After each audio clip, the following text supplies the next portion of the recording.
अस्सलाम वालेकुम नाज़रीन, मैं हूं कैसल मीर और आप देख रहे हैं अल्लाहू टीवी। उम्मीद करता हूं आप सब लोग खैरियत से होंगे, दुनिया के जिस कोने में होंगे इंशाअल्लाह। अच्छा जी, वो मीर तकी मीर का एक शेर, खैर गज़ल ही कमाल किया, लेकिन उसका शेर है कि देख तो दिल के जान से उठता है, ये धुआं सा कहाँ से उठता है। तो धुआं जहाँ से उठ रहा है वो लोगों को महसूस हो रहा है और वो इंजॉय कर रहे हैं। इस पे मैं एक अलग वीडियो बनाऊंगा।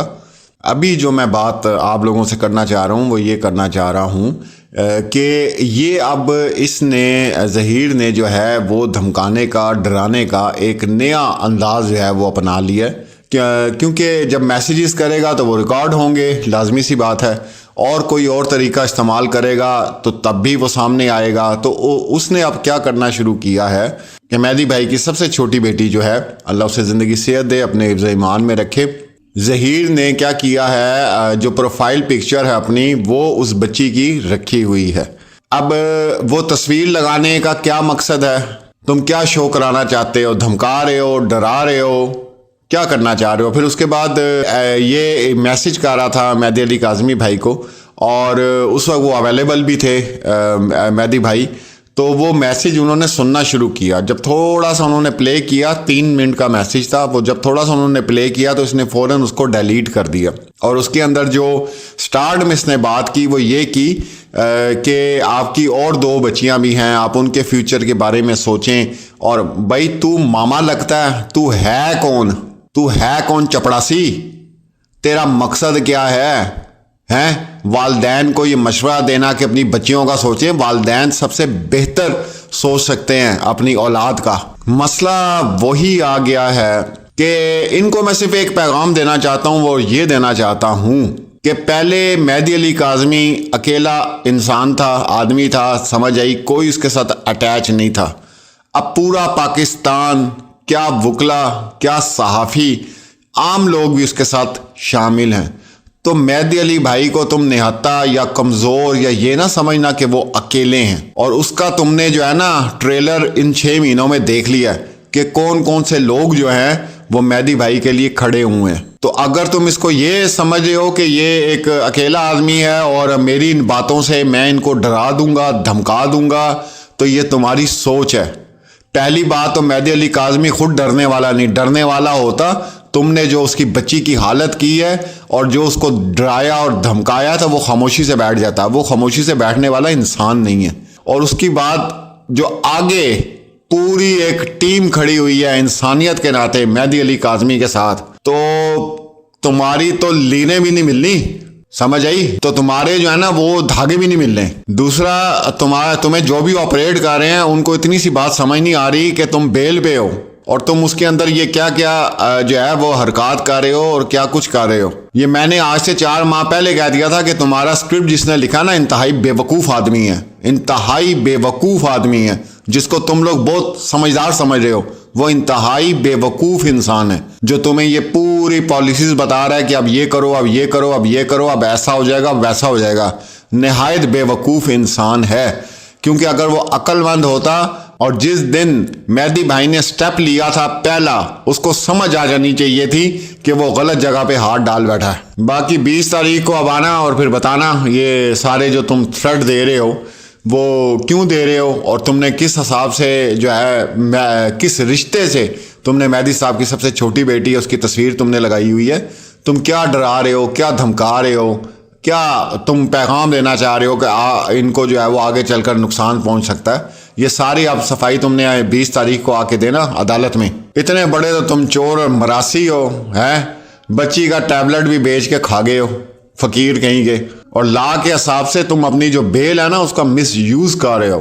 तुम लोगों ने कौन सी जलालत की इंतहा नहीं छोड़ी, पहले तो ये बताओ ना। तुमने छोड़ा ही कुछ नहीं है। तुम्हें तो पता नहीं तुम्हारे घर वाले कैसे घर के अंदर बर्दाश्त करते हैं। नाउज़ बिल्लाह, तौबा इस्तग़फ़ार, 1000 दफ़ा तौबा करके ये मैं अपने मुंह से निकाल रहा हूँ कि मेरे घर के अंदर कोई एक ऐसा फर्द भी तुम जैसा होता ना, जो तुम्हारी पूरी टीम बनी हुई है 6-7 बंदों की, तो मैंने खुद उसको आग लगा देनी थी चौंक में खड़ा करके कि इतना गलीस इंसान हमारे घर के अंदर कर क्या रहा है। ये तो पता नहीं तुम्हारे घर वाले कैसे तुम्हें बर्दाश्त करते हैं या वो किस तरह के होंगे, तो अल्लाह जब बेहतर जानता होगा। तो ये ड्रावा धमकावा ये अपने पास रखो, سمجھ آئی؟ یہ ڈرنے والے ہوتے یا یہ جن کو تم ڈرا رہے ہو تو یہ معاملہ یہاں تک پہنچتا کوئی نہ۔ تو ناظرین یہ بلیک میل جو ہے وہ کیا جا رہا ہے اپنا مہدی علی کاظمی بھائی کو، یہ آپ تک خبر پہنچانی تھی کہ یہ اب اوچھے ہٹ کنڈوں پہ جو ہے نا وہ اترے ہوئے اور اپنی اصلیت تو دکھا ہی رہے ہیں، یہ جتنا بھی 10-12 کا گروہ ہے تو یہ اب اس جگہ پہ آئے ہوئے ہیں، لیکن کہانی ختم ہونے پہ ہے، انشاءاللہ کہانی ختم ہو جائے گی، لیکن تا قیامت لعنتیں ان پہ برستی رہیں گی اور لوگ ان پہ لعنتیں بھیجتے رہیں گے۔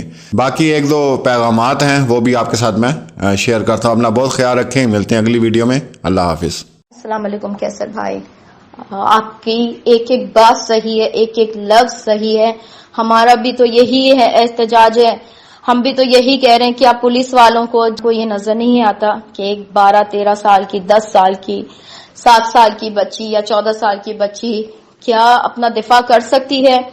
کیا اپنے لیے کسی کو پسند کر سکتی ہے؟ کیا ان کی سوچ، ان کا دماغ اس طرح کا ہوتا ہے کہ وہ اپنے لیے کسی شخص کو پسند کرے، وہ بھی ایسے شخص کو؟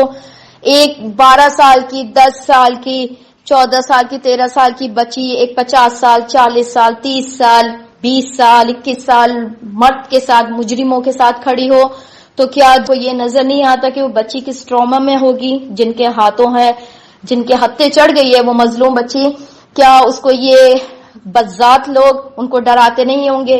ان کے ساتھ کس طرح کا ظلم کرتے ہوں گے؟ کیا ان کو نظر نہیں آتا کہ ایک بچہ اپنے لیے کوئی فیصلہ نہیں کر سکتا، وہ اتنے بڑے بڑے اپنے لیے فیصلے کریں گی؟ کیا ان کو نظر نہیں آتا؟ ان لوگوں کو نیند کیسے آتی ہے اس طرح کا کر کے؟ کیا ان لوگوں کو غیرت، شرم، حیا ختم ہو گئی ہے؟ کیا ان لوگوں کے دلوں سے قبر کا اور آخرت کا ڈر ختم ہو گیا ہے؟ چند روزہ دنیا کے لیے کیا انہوں نے اپنے ایمانوں کو، اپنے دین کو، اپنی ذات کو بیچ دیا ہے، اپنے نفسوں کو بیچ دیا ہے ان ظالموں کے ہاتھوں کے جن کا حساب عنقریب اللہ کی بارگاہ میں ہونے والا ہے؟ کیا یہ مظلوموں کے ساتھ ظلم کرتے ہوئے ڈرتے نہیں ہیں؟ ان کو چین کی نیند کیسے آتی ہے کہ ایک ماں باپ تڑپ رہے ہوں، بچے تڑپ رہے ہوں اور یہ ڈیٹ دے کر سکون سے کھانا کھاتے ہیں اور پھر سو جاتے ہیں اور پھر چھٹیوں پر گھومنے نکل جاتے ہیں؟ ان کو یہ احساس نہیں ہوتا؟ کیا اللہ سوال نہیں کرے گا کہ تمہیں جو عہدہ دیا تھا تم نے اس کا استعمال کیسے کیا؟ کیا تم نے اپنے نفسوں کو مار کر ظالموں کو ظلم کا حساب نہیں لیا ان سے؟ کیا مظلوموں کو ان کو انصاف نہیں دیا؟ کیسے تم لوگ ہو؟ کیا تم لوگوں کو نہیں پتا تھا کہ تم سے بھی حساب لیا جائے گا، تمہارے لیے بھی ایک عدالت لگے گی؟ اور یہ مظلوم ماں باپ، یہ مظلوم جن کے ساتھ یہ ظلم کر رہے ہیں، کیا یہ روز محشر ان کا گریبان نہیں پکڑیں گے؟ کیا ان کو یہ چند روزہ دنیا جو یہ کاغذ ہیں جن کے لیے یہ اپنے آپ کو بیچ رہے ہیں، اپنے نفسوں کو، اپنے ایمان کو، اپنی ذات کو، اپنے دین کو بیچ رہے ہیں، اپنے ملک کو بیچ رہے ہیں، ماں باپ کی بد دعائیں اور آہیں لے رہے ہیں، کیا یہ ان کا ساتھ دیں گے وہاں پر؟ ان کو غیرت و شرم نہیں آتی؟ کیا ان کے گھر میں ماں بہنیں، بیٹیاں، کیا ان کی نسلیں نہیں ہیں جن کو یہ حرام کھلا رہے ہیں؟ ان کو خوف خدا نہیں آتا کہ ہم اپنے بچوں کے پیٹوں کو آگ سے بھر رہے ہیں، جہنم کی آگ سے، کل یہی ہمارے لیے ایندھن بنیں گے؟ ان کو غیرت نہیں آتی، ان کو شرم نہیں آتی کہ یہ لوگ سو جاتے ہیں آرام سے؟ بھائی کیسے یہ لوگ سوتے ہیں؟ ہم تو پوری رات جاگتے ہیں، پورا وقت دعاؤں میں گزار دیتے ہیں کہ یا اللہ ان بچوں کو، ان بچیوں کو اپنی حفظ و امان میں رکھ، ان کو انصاف دلا۔ تو کیا ان کو ذرا احساس نہیں ہوتا؟ بہت شرم اور افسوس کی بات ہے، یہ لوگ ذرا سی چند دنیا کے لیے اپنے ایمان کو بیچ بیٹھے ہیں اور ان لوگوں کو ذرا خوف نہیں آتا کہ آج یہ ماں باپ کی آہیں، یہ لوگوں کی بد دعائیں کل ہمارا کیا حال کریں گی؟ کیا ان لوگوں کو سکون کیسے آتا ہے؟ کیسے یہ لوگ بھرپور نیند سو عیاشیاں کرتے ہیں؟ ان بچوں کو اس حرام کی کمائی کے اوپر لے کر گھومتے پھرتے ہیں، ان کے پیٹوں میں وہ چیزیں ڈالتے ہیں، حرام کیڑے بچھو سانپ کھلا رہے ہیں ان کو۔ مجھے تو بالکل اس بات کا سمجھ ہی نہیں آتی کہ یہ لوگ کس قسم کے لوگ ہیں اور ان لوگوں کو ذرا خوف خدا نہیں ہے۔ میں تو اب بھی کہتی ہوں اللہ کا خوف کریں، اب آخرت بھی بچا لیں، اپنی تھوڑی سی آخرت بچا لیں جو رہ گئی ہے، شاید کسی کی دعا لگ جائے کہ ان کی آخرت بھی تھوڑی سی بچ جائے، جو کہ انہوں نے چھوڑا تو نہیں ہے کچھ بھی، تو شاید اللہ ان کے اوپر تھوڑا بہت کرم کر دے اس وقت۔